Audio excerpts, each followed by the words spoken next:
High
friends, welcome to Smish Haldar blog.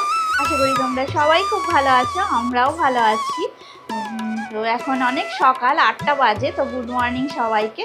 এখন থেকে ব্লগটা স্টার্ট করলাম। আজকে বেশ সকালবেলা রোদ উঠেছে, ঝলমলে ওয়েদার। তো আমাদের সকালে চা খাওয়া হয়ে গেছে। আর তোমরা যে যেখান থেকে ব্লগটা দেখছো, আমাকে যারা বন্ধু করেছো বা করনি, আমার ব্লগের তরফ থেকে তোমাদের সবাইকে অনেক অনেক ভালোবাসা আর অনেক অনেক আন্তরিক শুভেচ্ছা রইল। আর অনেক অনেক স্বাগত তোমাদের আমার ব্লগে, স্মিশ হালদার ব্লগের তরফ থেকে সবাইকে স্বাগত, অনেক অনেক স্বাগত, অনেক অনেক ভালোবাসা আর শুভেচ্ছা তোমাদের জন্য। তো এখন যাই আমি রান্নাঘরে। তো রান্নাঘরে কী কী রান্না হবে সব তোমাদের সাথে শেয়ার করব। তো চলো আমার রান্নাঘরে। দেখো আজকে আমার রান্নাঘরে তো চারিদিকে এলোমেলো হয়ে আছে। যে দেখো এখানে আমি ছাদে গেছিলাম, কিছু শাক তুলে নিয়ে এসেছি। তো ছাদের মধ্যে দেখো এই পুঁই শাকগুলো হয়েছিল। তো এটা আজকে দেখি পুঁই শাকটা কী দিয়ে রান্না করি। আর এই যে শাকগুলো, এগুলো একটু পকোড়া বানাবো। এগুলো না সাঞ্চে শাক, এগুলো এই শাকগুলো একটু পকোড়া বানাবো। ছাদের মধ্যে, ছাদে কিছু এই যে ছাদে না, আমার ব্যালকনির বাগানে কিছু এই যে কলমি শাক হয়েছিল, এগুলো দিয়ে কিছু পকোড়া পকোড়া আর কি বানিয়ে নিয়েছি। তো পকোড়াগুলো আমি তোমাদের সাথে পরে শেয়ার করব। তো আর এই সাঞ্চে শাকেরও পকোড়া বানাবো। এই যে বেসন রাখা আছে, তো একটু পরে বানাচ্ছি। আর এই দেখো এখানে লাউ বার করে নিয়েছি। তো লাউ আজকের হবে চিংড়ি দিয়ে। তো আমি পরে সব রান্না যখন করব তখন তোমাদের সাথে শেয়ার করব। তো এই যে চিংড়ি মাছ এই যে বার করে রেখে দিয়েছি, এগুলো ভালো করে পরিষ্কার করে ছাড়িয়ে নিতে হবে, পরিষ্কার করে ধুয়ে নিতে হবে, কিছুই করা নেই। তো রান্না যখন করব তখন ফিরে আসছি, আর কি কি রান্না করব তোমাদের সাথে পরেই শেয়ার করব। দেখো আমি কয়েকটা পকোড়া ভেজে নেব। এই যে বলছিলাম না, আমি তুলে নিয়ে এসেছি আমাদের ওই বাগান থেকে। তো বাগানের কয়েকটা পকোড়া ভাজা হয়ে গেছে হিংচে শাকের। এটা দেখো হিংচের পকোড়া, শাকটা দেখেই বুঝতে পারছো।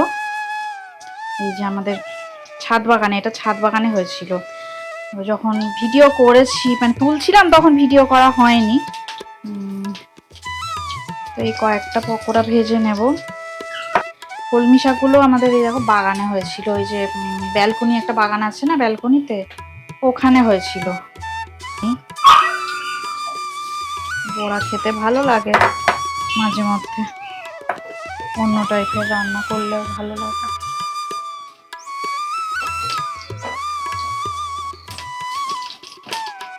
জানি না কে কে হিংচে শাকের বড়া বা পকোড়া বানিয়ে খেয়েছো, তো এটা খেয়ে দেখো, দারুণ লাগবে। এবার দেখো আমি কড়াতে চিংড়ি মাছগুলো দিয়ে দিলাম। এটা লাউ চিংড়ি রান্না হবে, একটু ভালো করে ভাজা করে নেবো চিংড়িগুলো।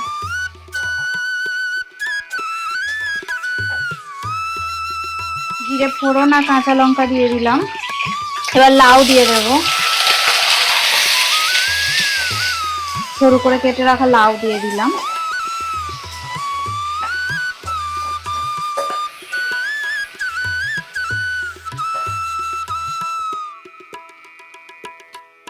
পরিমাণ মতো নুন হলুদ গুঁড়ো দিয়ে দিলাম।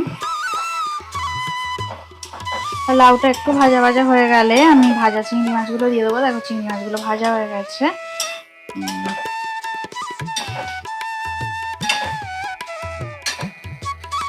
দেখো এখানে লাউ চিংড়ি রান্না হচ্ছে, আর এখানে দেখো আমি এখন কড়াতে তেল দিয়ে দেব। আর ওইদিকে হচ্ছে ভাত হাঁড়িতে। আর এই যে আমি দেখো সর্ষের তেল দিয়ে দিলাম, তো চচ্চড়িটা রান্না করব বলে। তো আমি একটু দেখো তেলটা গরম হয়ে গেছে, আমি 5 ফোড়ন দিয়ে দিলাম।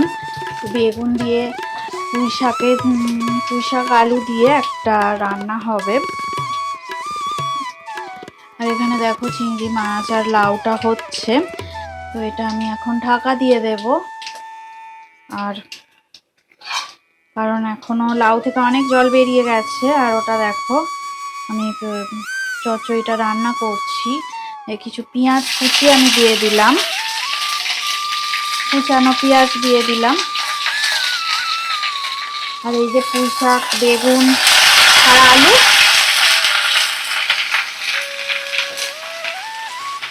সবটাই আমি দিয়ে দিলাম।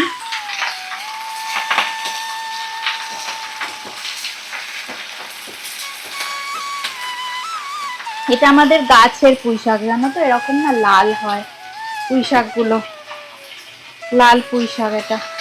তো পরিমাণ মতো নুন দিয়ে দিলাম,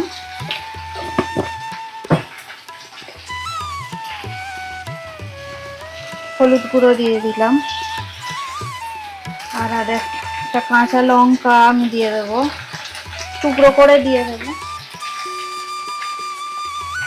একটু জিরে বাটা দিয়ে দিলাম।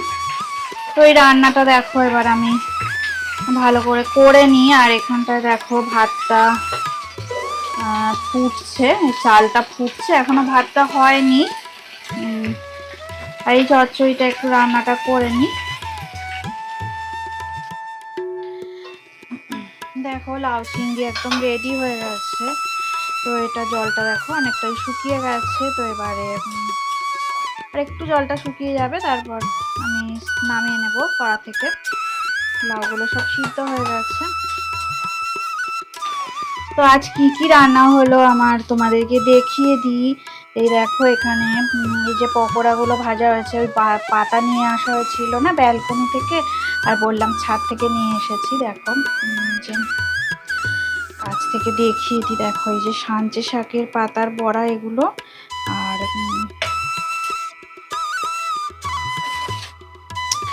এই যে লম্বা লম্বাই দেখো এগুলো সাঞ্চে শাকের পাতার বড়া। এই যে সাঞ্চে শাকের পাতার বড়া, এটা কলমি শাকের পাতার বড়া। আর এই কিছু বড়া বা পকোড়া এই যে করে নিয়েছি আমি। আর এটা দেখো একদম গরম গরম লাউ চিংড়ি। আর এটা দেখো বেগুন পুঁই শাক দিয়ে আমি একটু চিংড়িও দিয়ে দিয়েছি, অল্প কয়েকটা দিয়েছি আর কি, বেগুন পুঁই শাক আলু দিয়ে চচ্চড়ি। আর এখানে দেখো